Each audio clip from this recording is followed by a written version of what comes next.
When discussing the most infamous murders in Malaysia, one cannot overlook the name Mona Fandey. This wicked woman, along with her husband, brutally murdered a politician, all driven by insatiable greed. The details surrounding this case have filled countless newspaper columns and remain a terror in the minds of Malaysians to this day. You're watching The Case of the Witch Mona, the enigmatic smile and the haunting last words that echoed through Malaysia on True Crime in the World. As usual, if this story leaves an impression on you, don't hesitate to give us a like, subscribe to the channel, and turn on notifications for updates on the most classic cases. Now, let's turn back the clock to the early 1990s. Back then, a Malaysian state assemblyman mysteriously vanished after attending a party conference. Before disappearing, he called his wife, saying he had some business to attend to outside, promising he'd be home soon. But after that, it seemed as if the man had completely vanished from the face of the earth, with no one knowing where he had gone or what he had done. The police later discovered that the assemblyman's disappearance was closely linked to a couple practicing witchcraft. As the investigation deepened, one murder case after another was brought to light. The story unfolds in Peninsular Malaysia, in the eastern state of Pahang, an area rich in forest resources, covering up to 75% of its total area. The economy primarily depends on agriculture. In the western part of Pahang lies Raub district, one of the oldest districts on the peninsula, known for its gold mines and the famous Musang King durian. On July 18, 1993, on an early Sunday morning, the Raub police received a report from an employee of the Raub UMNO branch, UMNO being the acronym for the United Malays National Organization, a political party in Malaysia. The informant stated that his colleague, Mazlan, had been absent from several internal party meetings since July 10th, over a week prior, and despite everyone's efforts, they couldn't contact him. The man suspected something might have gone wrong and wanted to report it to the police for investigation. The day before, Mazlan's wife had also gone to the police station to report her husband's situation. At 9:30 p.m. on Friday, July 2nd, he had called home to say he was very busy with work in Lawo Busu and would try to return as soon as possible. If not, he would come back the next day. However, by Monday, July 5th, Mazlan had not returned home. His wife, increasingly anxious, kept calling him, but no one answered. With an internal election for the regional chairman position approaching, his family thought he might be dealing with some issue that prevented external communication. But he was absent from all recent meetings, and all searches proved futile. It was known that Mazlan was very ambitious about securing the position of regional chairman, so his continuous absence was akin to him giving up on his opportunity. A week later, the formal election meeting took place, and Mazlan still did not appear. His disappearance was discussed during the meeting. People searched the area but found no trace of him, with no way to make contact. 2 weeks after Mazlan's disappearance, his wife requested the local police in Lawak Busu to investigate her husband's whereabouts. Upon receiving the report, the police began tracking Mazlan's mobile phone signals and conducted a search for the missing person.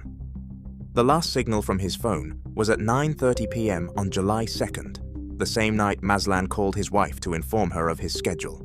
After that, there were no more calls.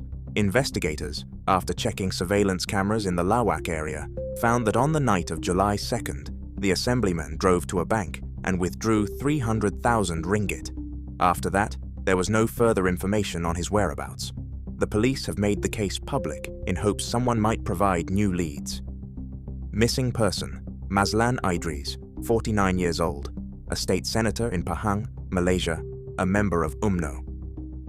Speaking of Mazlan, in his youth, he was sent to the US for training, later returning to Malaysia to pursue his career and dreams. Mazlan was known for being cheerful and sociable, with excellent communication skills. Both his personal and professional life were very successful. After years of hard work, Mazlan ascended to the rank of Datuk within the party. Datuk is a prestigious title given to those of high repute, an honor symbolizing significant contributions to the country. Mazlan was a well-known local political figure, yet mysteriously, he disappeared without a trace. The news of a prominent figure's disappearance was announced by the police, and media outlets began to follow and update the situation, making the case known to more and more people. Not long after, the police received a new lead from a man who said he had bought a car from a couple the previous week, the car and license plate matching Maslan's. Based on this lead, the police found the couple who sold the car to him. They were the same couple linked to Maslan before his disappearance, both practicing witchcraft.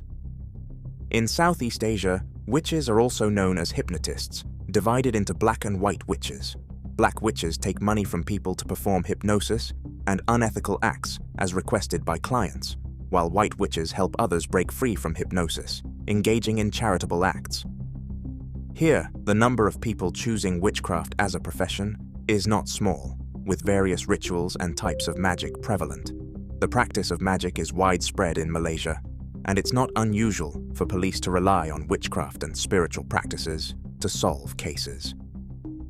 The couple known as Mona were both practitioners of witchcraft, providing services to many affluent clients, including high-ranking officials.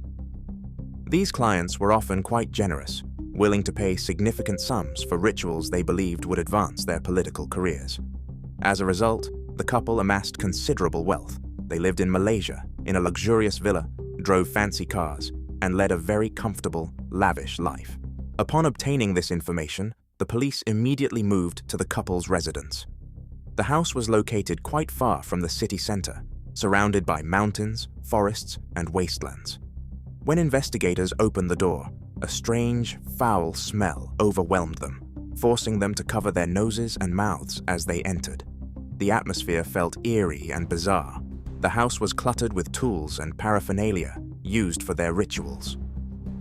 In a small room, the police discovered a large shelf filled with various bottles and jars. In another room, several photos of the female homeowner adorned the walls. Everything inside suggested neglect, as if it hadn't been cleaned in ages. The scene resembled more of an abandoned house than a lived-in home.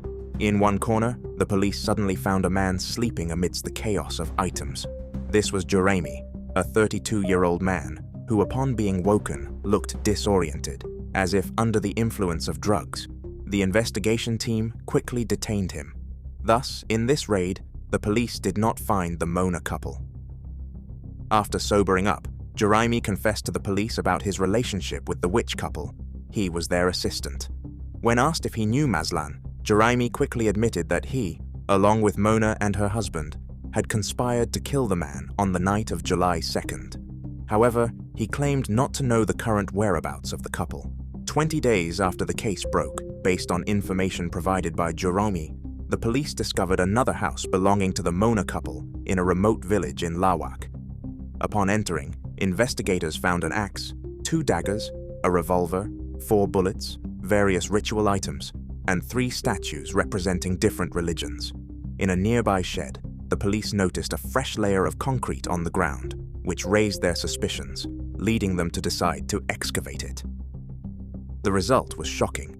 Beneath was a 1.8-meter deep pit from which they retrieved 18 pieces of human remains.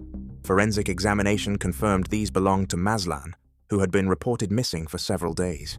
The victim had been dismembered, with all flesh removed, leaving only bones. A week later, the investigation team found yet another residence of the Mona couple near the Kemaman residential area in Ganmawan. Here, they unearthed 3 more bodies, confirmed through autopsy to be Chen Jinan, 26 years old, Liu Baobao, 25 years old, and their 5-month-old son, Chen Boliu, from Klang Pasiang.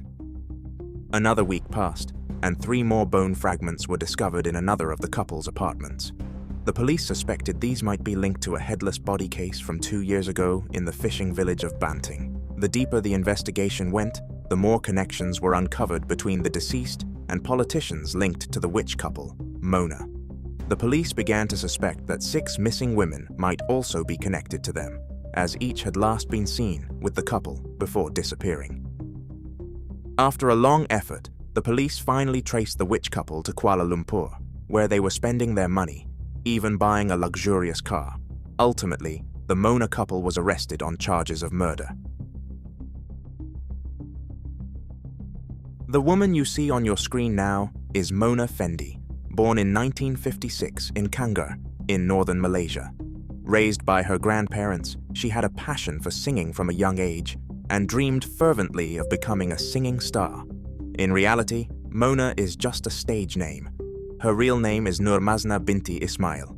She was married 4 times and had 6 children in total. Her first husband was a teacher with whom she had a daughter. The first marriage ended quickly, and Mona moved alone to Kuala Lumpur, where she revived her childhood dream of becoming a singer. She performed at nightclubs and met a Special Forces soldier from Kuantan.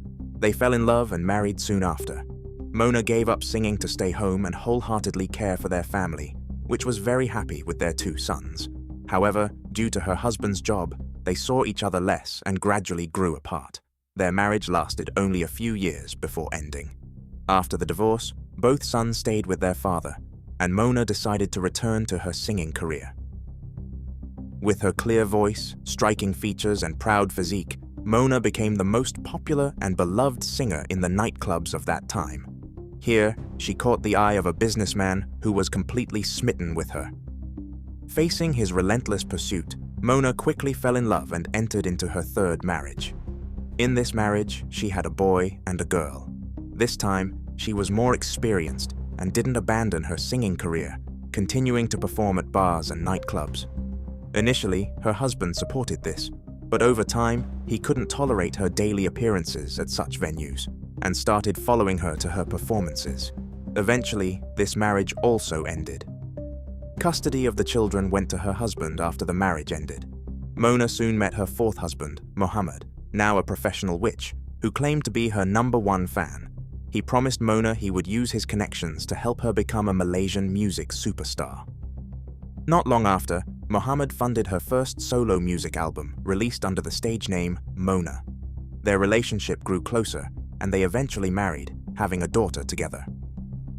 Mona promoted her music album on Malaysia's 3rd television channel. She appeared on the Music show, organizing a prediction game with a significant cash prize for the winner. Despite investing a large amount of money in her singing career, the results did not meet expectations. Realizing that continuing would make it hard to become famous, Mona decided to give up singing and venture into new business areas, becoming a witch like her husband. In 1989, when Mona was 33, she and Mohammed opened a school for magic healing in a forest near the mountains in Kuantan. The couple used the guise of a dance troupe to lure students abroad for selling flowers. With their combined knowledge and compatible personalities, their witchcraft business flourished. Mona publicly claimed that their magic was divinely assisted. Through this work, they amassed a considerable fortune. They spent 5.8 million ringgit to buy an island in Thailand, planning to develop it into a tourist spot. However, the project required hundreds of millions of ringgit, which they didn't have, so they used the investment as a pretext to scam people around them. When Mona was arrested, she claimed to be 37 years old, of Chinese descent with royal Malaysian blood, though her grandmother revealed she was actually nearing 50. A month after the case broke, a man who claimed to be a fellow student in feng shui with the couple told the media that their island in Thailand was nothing more than a scam. He had almost become a victim himself. The reason their scheme was exposed was due to the numerous flaws in the couple's publicized plans, leading to the swift failure of their fraudulent endeavor. This fellow student also spoke about their past when they studied under a master witch. The Mona couple had lived secluded in the deep forests of Medan, Indonesia, to learn advanced spells. Both Mona and her husband were obsessed with witchcraft, having a habit of sleeping naked on the floor to absorb the earth's spiritual energy, even while staying at others' homes. When asked what they were doing, they would reply that they were absorbing the spiritual energy of the universe. There's another bizarre story related to Mona. Several years before the incident, various media outlets reported on her miraculous resurrection. According to Mona, she only remembered being on a business trip in Australia when suddenly she was kidnapped and murdered by some nefarious individual who dismembered her and tossed her into the sea. However, a miracle happened. Mona unexpectedly came back to life, without any wounds on her body, and safely returned to Malaysia. To prove what she had gone through, Mona allowed journalists to inspect her neck, which bore no scars. She also showed others newspaper articles related to her supposed death to exaggerate her tale. A journalist who interviewed Mona said that she claimed to have learned magic from a talented shaman in the deep mountains of Indonesia. This master had dismembered her into 18 pieces, then restored her body to its original state. After 14 days, the master performed a ritual that allowed Mona to resume her life as before. Since then, her witchcraft powers had grown immensely, and she regained the youthful appearance of a young girl. From predicting the weather to mysteriously creating wealth, nothing was beyond Mona's capabilities. Some media reports suggested that the money she used to buy the island in Thailand was magically conjured by her. Many also believed in her resurrection story from Australia. Apart from running physical therapy classes for witches, Mona and her husband also organized magic classes in Klang, west of Kuala Lumpur. According to local residents, Mona had many eccentric behaviors, like teaching magic while wearing only underwear. Both Mona and Mohammed had a penchant for eating black dog, black cat, and crow meat, and they required their students to partake in these meals, leading some to leave due to this practice. Among them, one former student claimed that teacher Mona possessed special supernatural abilities, revered and worshipped by her disciples. She could leap over a bamboo pole suspended between two 6-meter-high coconut trees and land gracefully. The couple's physiotherapy clinic for witches was in Kuantan, where they had a 32-year-old assistant named Juraimi.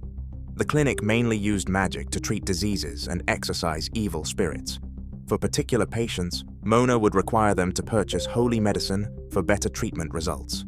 If a patient was cured, she would boast about her witchcraft prowess, but if the patient's condition worsened, she'd blame them for not following her instructions, claiming that evil spirits were tormenting them for their disobedience. 8 months before the incident, Pahang, Malaysia, was preparing for a new election cycle. Mazlan, facing fierce competition, was extremely anxious about losing, so he sought help from the witch couple's clinic in Kuantan. Mazlan revealed his political ambitions, not wanting to lose the upcoming election, thus asking for the couple's magical assistance. Mona easily sensed Mazlan's fervor. She saw an opportunity to earn a fortune and told him they would certainly help him achieve his dreams, but they needed 3 sacred artifacts to perform the ritual, costing 2.5 million ringgit. Mazlan thought the price was high, but considering his future, decided to take the risk. Do you wonder what those 3 sacred artifacts are? Mona said they already possessed 2 of the 3 artifacts, Sukarno's cane, the first president of Indonesia, and a songkok hat. The songkok, also known as piti or kopiah, is widely worn in Indonesia, Brunei, Malaysia, Singapore, southern Philippines, and southern Thailand, especially among Muslim men. They were missing the 3rd artifact, Sukarno's amulet. Once they gathered all 3, the ritual could proceed, and power and money would be Mazlan's. Overwhelmed by the seductive promises, he trusted Mona's magical powers without any doubt. Mona then stated they needed to quickly travel to Indonesia to retrieve Sukarno's amulet and return to Malaysia to perform the ritual. Mazlan was asked to pay in advance to support the witch couple's trip to Indonesia. Without hesitation, he agreed, paying an advance of 500,000 ringgit, with the remaining 2 million ringgit to be arranged later. In the meantime, he gave 10 land title deeds as collateral to Mona and her husband. On the night of the incident, February 7, 1993, Mazlan called his wife, Datin, to inform her of his schedule. Then he left with Mona and her husband from the Raub Umno office to a remote village where they had a house. Before heading there, Mazlan withdrew 300,000 ringgit from his personal account at the bank, marking the 2nd payment, with the remaining amount to be settled later. Upon reaching the village, the assemblyman was led into the house by the witch couple. That night, they held a magical ceremony.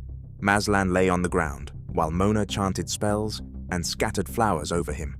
As the ceremony neared its end, while reciting the final incantation, the witch whispered into Mazlan's ear, "Close your eyes and wait for the money to fall from the sky." The assemblyman could never have imagined that what would fall from the sky was not the wealth or power he dreamed of, but instead, a deadly axe. In reality, that night in the house, it wasn't just Mona, her husband, and Mazlan. There was another person present, the assistant named Juraimi. He had entered the house earlier and stayed hidden in the shadows. Mazlan kept his eyes closed throughout the ritual, while Juraimi waited for the right moment. Then, he rushed out from a corner, axe in hand, and struck Maslan's neck with one fatal blow. The unfortunate man had no idea what was about to happen to him, thus offering no resistance, and he met his end at the hands of these wicked fiends. After Maslan's death, Mona, her husband, and Jeremy dismembered him into 18 pieces and took them to a nearby shed. There they had already dug a 1.8-meter deep pit to bury Maslan's remains, which they then covered with a thick layer of concrete. Following this, the couple hired lawyers to handle the paperwork to transfer ownership of Maslan's 10 land parcels into their names. With the money they gained, they went to Kuala Lumpur, where they spent lavishly.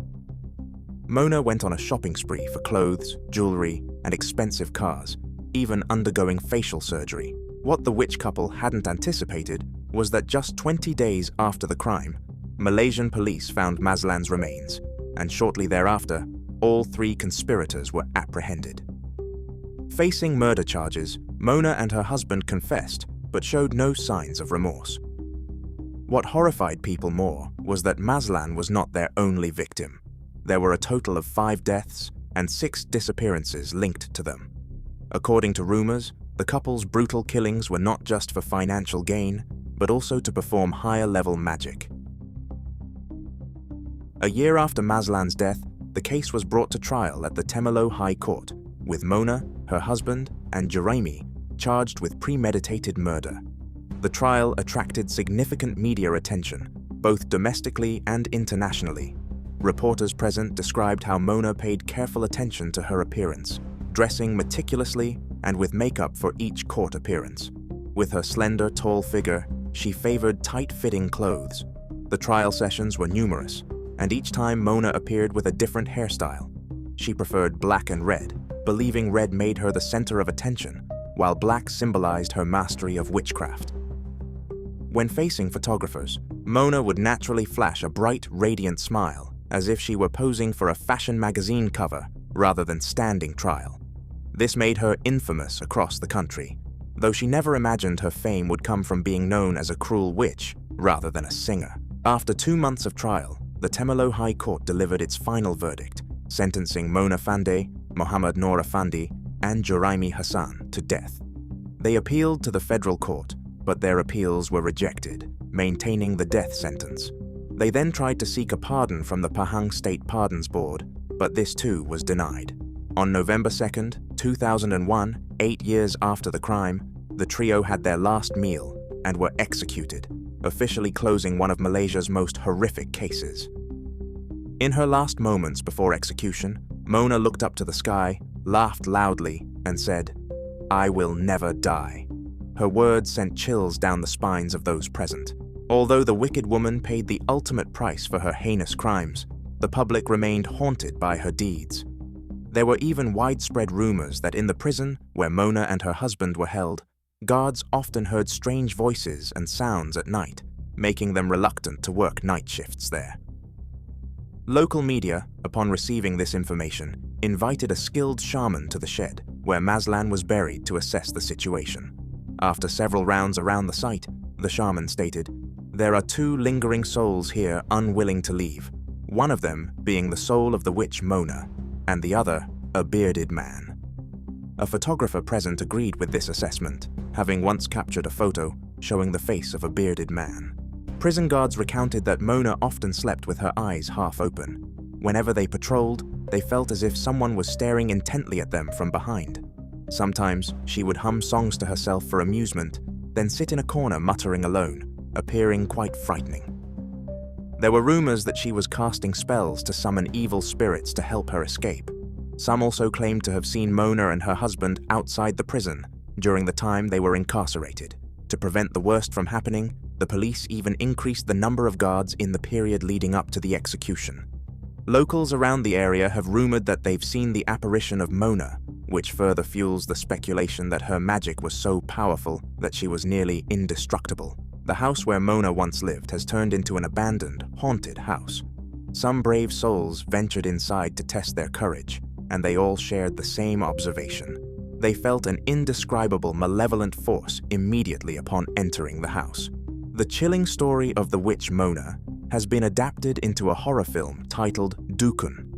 Initially planned for release in 2007, the movie was banned by the Malaysian government due to its sensitive and gory content.